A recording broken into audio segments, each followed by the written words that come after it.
Hi everyone, it's Miss D. Okay, so I hope everyone's doing well, and I hope everyone's working hard, and I hope everyone got outside yesterday because it was a beautiful day, and that's what we need.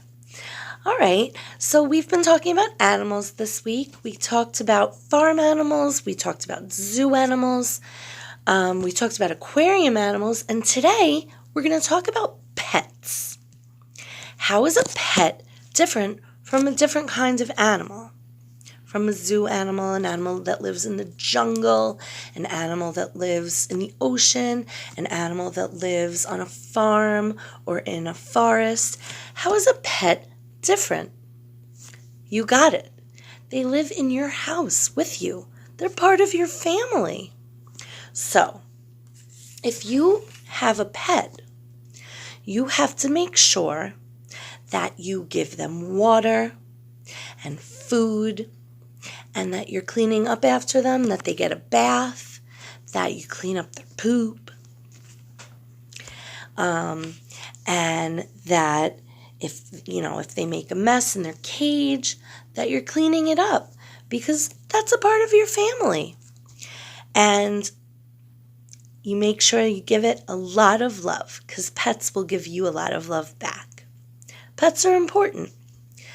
So let's talk about different kinds of pets. So I have here a few, and then we'll talk about a few more that I don't have here. So the biggest, I think the one most people will have, is a dog or a cat, right? Then a lot of people probably have fish in a little bowl or a tank, all different kinds of fish. Some people might have a bird. Some people might have a bunny. I used to have a turtle. His name was Franklin. There are also animals like hamsters, gerbils, and guinea pigs that are all part of the rodent family. They look like a little bit like little mice, maybe a little bigger than mice. And a lot of people have those as pets too, even mice. Some people have hedgehogs. And I'm sure that there are more that I am not thinking of right now. I know some people even have pet snakes. I know someone that has a bearded dragon for a pet. I do. Some people even have little tiny pigs. But pets are important because they're different than other animals, because they're part of your family. Okay, I have a really nice book here. It's called The Trouble with Mister. This boy's name is Alex, and he wants a pet dog more than anything in the whole world. And he wants it so bad that he makes it happen himself. So here we go, The Trouble with Mister. The author is Deborah Keller, and the illustrator is Shannon McNeil. So he drew all these pictures of the dog that he wants.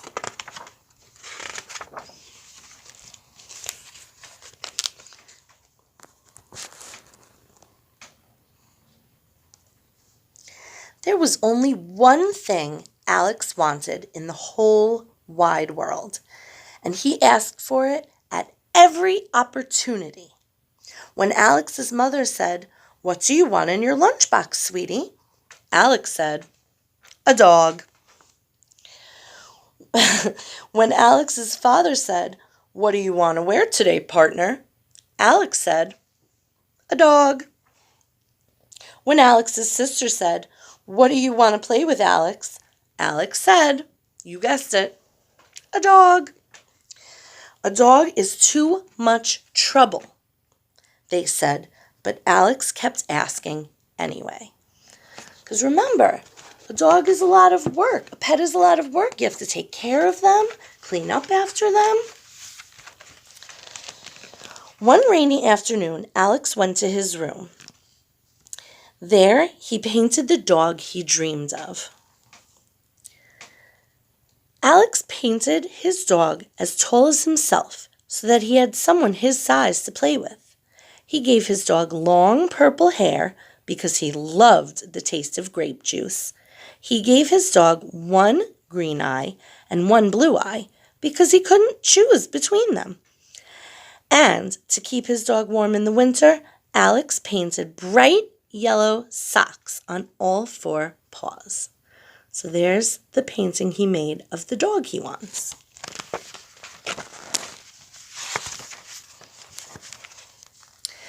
Alex showed his painting to his mother. "What a lovely horse," she said. "It's my dog," said Alex. Alex showed his painting to his father. "That is quite a beast," he said. "It's my dog," said Alex. Alex showed his painting to his sister. "Nice dog," she said. "His name is Mister," said Alex.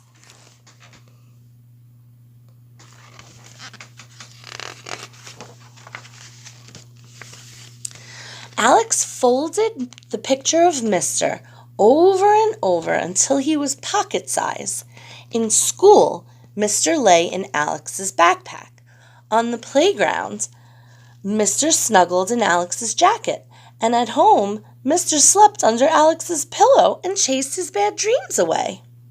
Alex's life was perfect until Tuesday.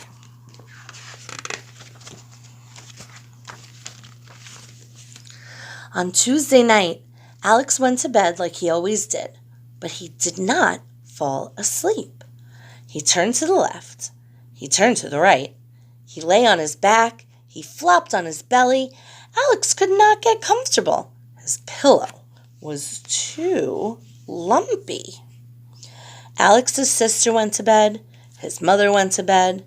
His father went to bed, and quiet filled the house. And Alex's pillow grew lumpier and lumpier. Then it began to breathe.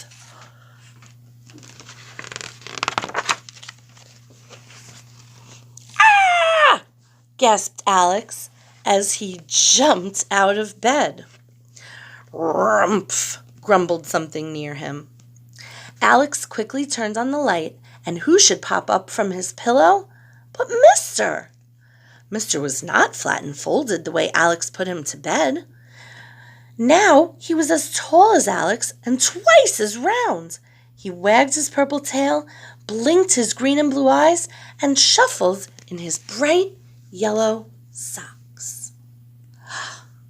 Mister was real.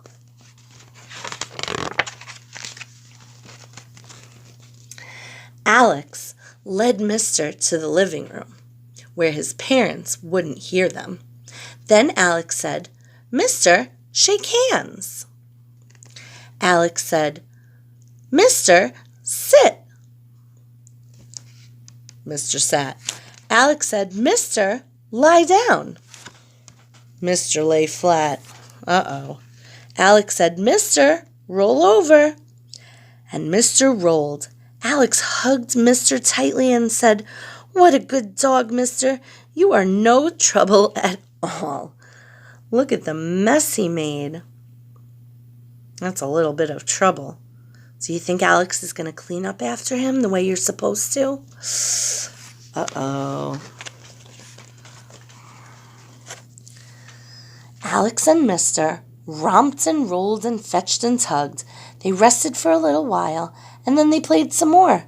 And when the moon sunk low and the sky got light, they tiptoed upstairs to bed. With a wiggle and a squiggle and a great big humph, Mister tucked himself under Alex's pillow, and they both fell fast asleep.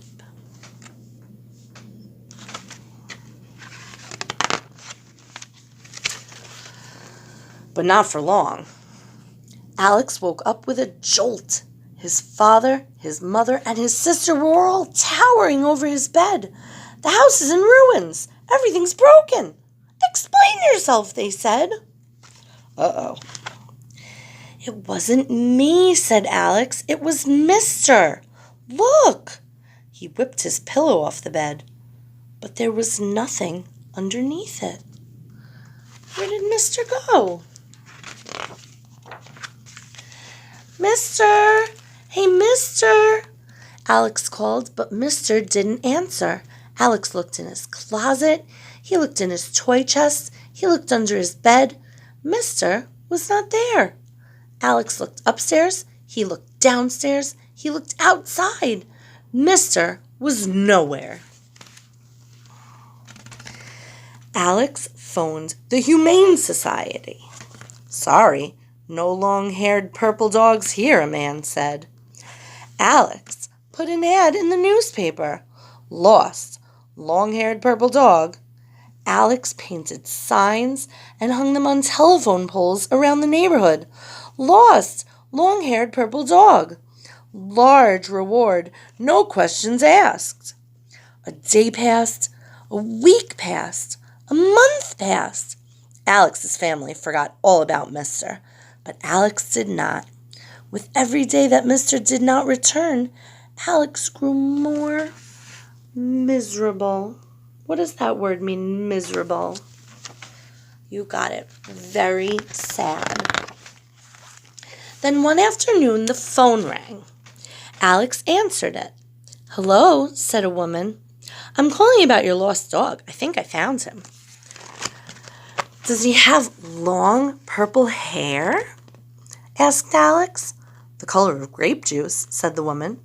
"Does he have one green eye and one blue eye?" asked Alex. "I don't know which is more beautiful," said the woman. "Is he wearing bright yellow socks?" asked Alex. "Warm ones, on all four paws," said the woman. "It's Mr.!" shouted Alex. "I'm certain it is," said the woman. The woman agreed to bring Mr. over that evening, but refused to accept a reward.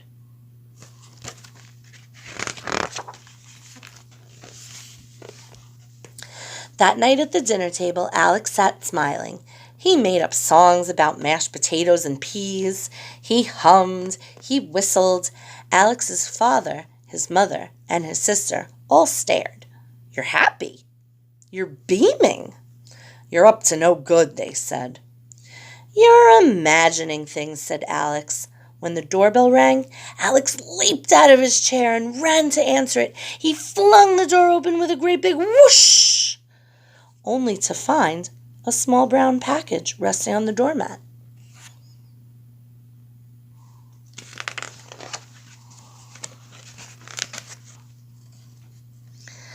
Inside was a pocket-sized piece of paper folded over and over again. It had water stains and dog-eared corners. Alex carefully unfolded it until he was holding a painting of a long-haired purple dog with one green eye, one blue eye, and bright yellow socks on all four paws. Below him was scribbled this note: "Dear Alex, I'm sorry for the trouble I caused. I ran away so I would not cause more, but I missed you so very much. I hope you will take me back. Love, Mr." "Oh, Mr.," said Alex, and he gave him a kiss. And then Alex folded Mr. over and over and put him in his shirt pocket close to his heart. So, Mr. was just a painting again. Do you think he ever really turned into a real dog? I don't know. Could have been a dream, or maybe it really happened. Maybe Mr.'s magic. We don't know. Okay, we're going to make a really fun craft of a puppy right after this.